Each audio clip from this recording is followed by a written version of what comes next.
Guys, I want you to all understand this, okay? The scale that we're playing at, the error margin for mistakes is 0. All right, new day, new problems. Follow me. So today I'm going to spend time with the OG boys. Quick intros, that's Okus, that's Devansh, that's Sachin. I'm going to spend time with AVTV. So AVTV is actually two parts. One is the channel that you see that Achina runs, which is all the way on the other side of the office.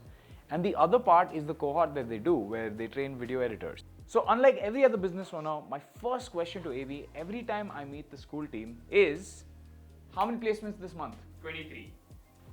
23? Yeah, exactly. Interesting. Yeah. Good job. Pat yourselves on the back. So one thing we learned, and this is me as a younger entrepreneur many years ago watching all these edtechs grow, is the minute you go into this mindset of like crazy growth, but without thinking about student outcomes, you hurt yourself, right? Like over time, your outcomes catch up with you. And the legend is true, right? Which is if you just have the right intention in mind, if you just have the right end outcome for your customer. So if in our case, in the AV case, if it's getting a job for a student, that's the outcome. If the placement is the outcome and the student wants that, and you just focus on that, eventually, over time, compounding does its job.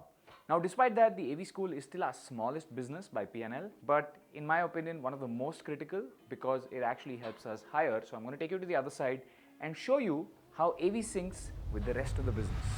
Okay, so like I told you, I'll show you the other side of this. The other side of this is actually AEOS. This team that you see here, which is about what, like 8 people? 12 people. Okay, so there are 8 people in the room right now. 3, 6, there are 8 people. Yeah, whatever.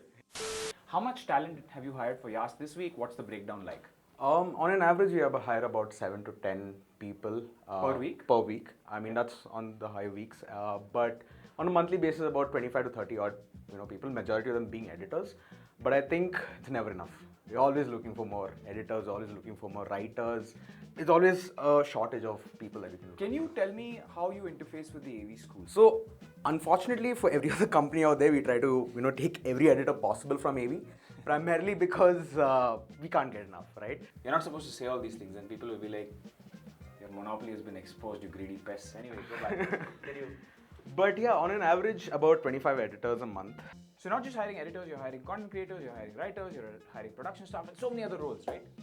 How many people are you interviewing across the group of you per month? Easily about 25 to 30 across different roles. Okay, so each of you is speaking to about 25, 30. Yeah. All right, let's give the audience some value. What is the number one red flag in an interview for you?